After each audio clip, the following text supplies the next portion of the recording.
السلام عليكم ورحمة الله وبركاته. معاكم مس منى تمريز، سنة تانية إعدادي. بنكمل شرح دروس منهج العلوم الترم الأول. وصلنا للدرس التاني في الوحدة الأولى، درس تدرج خواص العناصر في الجدول الدوري الحديث. في الفيديو اللي فات شرحنا جزء 3 في الدرس اللي هو الخواص الكيميائية لعناصر الفلزات. الفيديو ده هنشرح الجزء الرابع والأخير في الدرس، الخواص الكيميائية لعناصر اللافلزات. الخواص الكيميائية للعناصر اللافلزية أو الخواص الكيميائية للافلزات نفس التجارب اللي عملناها في الخواص الكيميائية للفلزات هنعملها برضو في الخواص الكيميائية للافلزات. في الخواص الكيميائية في الفلزات كان عندنا شريط مغنيسيوم. في الخواص الكيميائية للافلزات عندنا قطعة فحم أو كربون. الكربون أو الفحم ده عنصر لا فلز، فنفس التجارب اللي عملناها مع شريط المغنيسيوم اللي هو عنصر فلز علشان نستنتج الخواص الكيميائية لعناصر الفلزات هنعملها برضو مع قطعة الفحم أو الكربون اللي هو عنصر لا فلز علشان نستنتج الخواص الكيميائية للافلزات. هما 3 خواص علشان نستنتج أول خاصية: هل عناصر اللافلزات بتتفاعل مع الأحماض المخففة ولا لأ؟ المواد والأدوات. العنصر اللافلز اللي هنعمل بيه التجارب أو الأنشطة الكربون أو الفحم. هنحضر حمض مخفف وليكن حمض الهيدروكلوريك، وطبعا عايزين إناء علشان نعمل فيه التجربة. الإناء مثلا وليكن مخبار. الخطوات: هنحضر المخبار أو أي إناء نعمل فيه التجربة، بنضع فيه قطعة الفحم أو الكربون، بعد كده بنضيف ليها حمض الهيدروكلوريك المخفف. الملاحظة: لا يحدث تغيير.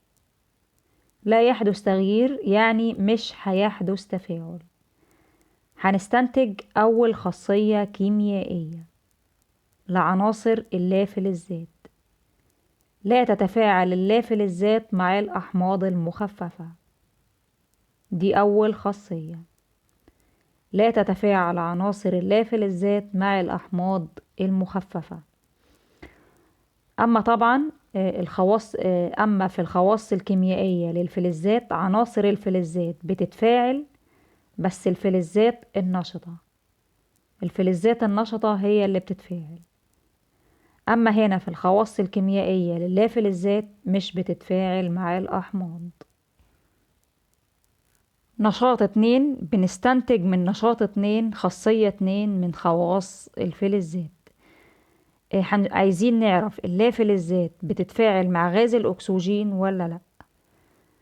وبرضو هنجري التجربة على قطعة الفحم أو الكربون. في طريقتين علشان نشعل قطعة الفحم.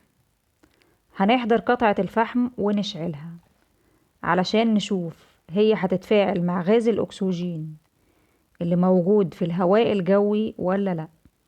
في حالتين علشان نفاعل الكربون مع غاز الأكسجين: إما نشعل قطعة الكربون أو الفحم في الهواء الجوي، هنشعلها في الهواء، هي كده هتتفاعل مع غاز الأكسجين اللي موجود في الهواء. الطريقة التانية: بنحضر مخبار مملوء بغاز الأكسجين وهنشعل قطعة الفحم وبعدين نضعها في المخبار اللي مملوء بغاز الأكسجين. فكده إما نشعل قطعة الكربون في الهواء الجوي أو نشعلها ونضعها في المخبار اللي فيه غاز أكسجين. في الحالتين هيتفاعل الفحم أو الكربون مع غاز الأكسجين. وكده طبعا استنتجنا إن اللافلزات زي الكربون بتتفاعل مع غاز الأكسجين. خاصية رقم 2: تتفاعل اللافلزات زي الكربون مع الأكسجين أو غاز الأكسجين. العنصر اللافلز لما بيتفاعل مع الأكسجين بينتج أكسيد لافلز. أكسيد لافلز. الأكسيد اللافلز ده بنسميه أكسيد حامضي. إذن أكسيد الفلز أكسيد قاعدي، إنما أكسيد اللافلز أكسيد حامضي. الأكسيد الفلز بنسميه أكسيد قاعدي لأنه لما يذوب في المية بيكون قلوي. أما هنا الأكسيد اللافلز بنسميه أكسيد حامضي لأن الأكسيد الحامضي ده لما بيذوب في الماء بيكون حمض. الأكاسيد الحامضية بتذوب في أكاسيد اللافلزات لما بتذوب في الماء بتكون أحماض، علشان كده بنسميها أكاسيد حامضية. أما أكاسيد الفلزات لما بتذوب في الماء بتكون قلويات، علشان كده بنسميها أكاسيد قاعدية. إذن الخاصية دي رقم 2. الخواص الكيميائية للافلزات رقم 2. اللافلزات بتتفاعل مع غاز الأكسجين بتكون أكسيد لافلز بيسمى بالأكسيد الحامضي. الأكسيد الحامضي هنا هو ثاني أكسيد الكربون. أحضرنا قطعة الفحم أو الكربون، أشعلناها، طبعا لازم نشعلها. لما أشعلنا قطعة الفحم أو الكربون كده هي اتفاعلت مع غاز الأكسجين O2. دي طبعا معادلة تفاعل. معادلة تفاعل الكربون مع غاز الأكسجين C زائد O2 هينتج من التفاعل CO2 غاز ثاني أكسيد الكربون. المعادلات مهمة جدا جدا في الامتحان، نركز عليها. هسيب رابط أسفل الفيديو في أول تعليق مثبت لفيديو في معادلات، حوالي 14 معادلة علوم تانية إعدادي الترم الأول. هسيب رابط الفيديو في أول تعليق مثبت أسفل الفيديو. نركز على المعادلات، مهمة جدا في الامتحان. ندخل على الخاصية الثالثة والأخيرة. نتج عندي غاز ثاني أكسيد الكربون. غاز ثاني أكسيد الكربون اللي نتج بنمرره على الماء، هنحضر ماء، هنمرر غاز ثاني أكسيد الكربون على الماء. غاز ثاني أكسيد الكربون هيذوب في الماء، هيكون حمض الكربونيك. علشان نستنتج إن ده حمض، طبعا الأحماض بتحمر صبغة عباد الشمس. نتج حمض، عايزين نتأكد إن ده حمض، بنكشف على الحمض باستخدام صبغة عباد الشمس. هنضع قطرات، السائل هيتلون باللون الأحمر فهنستنتج إن ده حمض. الخاصية رقم 3 والأخيرة. الخاصية رقم 3 والأخيرة.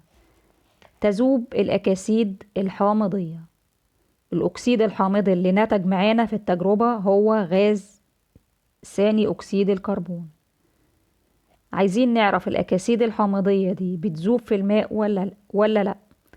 فهنحضر ماء، هنمرر على الماء غاز ثاني أكسيد الكربون. من خواص غاز ثاني أكسيد الكربون إنه بيذوب في الماء، فهيذوب في الماء ويكون حمض الكربونيك، ودي معادلة التفاعل. غاز ثاني أكسيد الكربون CO2 هيذوب في الماء أو كده هيتفاعل مع الماء H2O، هينتج من تفاعلهم مع بعض حمض الكربونيك H2CO3. علشان نتأكد إن ده حمض عن طريق صبغة عباد الشمس البنفسجية، بنضيف قطرات للمحلول، المحلول هيتلون باللون الأحمر فهنتأكد إن ده حمض. كده خلصنا الخواص الكيميائية لعناصر اللافلزات. 1.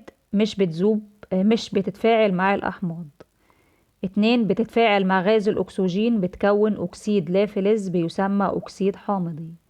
3. الأكسيد الحامضي لما بيذوب في الماء بيكون حمض. كده خلصنا الخواص الكيميائية لعناصر اللافلزات. آخر جزء في الدرس، لو عندي أكسيد قاعدي وأكسيد حامضي ومش عارفة أميز بينهم، إزاي أميز بينهم عمليا؟ الأكسيد القاعدي اللي هو أكسيد الفلز، اللي هو أكسيد الكالسيوم. الأكسيد الحامضي اللي هو أكسيد اللافلز. الأكسيد اللافلز هنا هو ثالث أكسيد الكبريت. مش عارفين نميز بينهم، هنضيف للاتنين ماء. هنعمل من ده محلول ومن ده محلول. محلول الأكسيد الفلز، أكسيد الفلز بيذوب في الماء وبيكون قلوي، إذا ده محلول قلوي.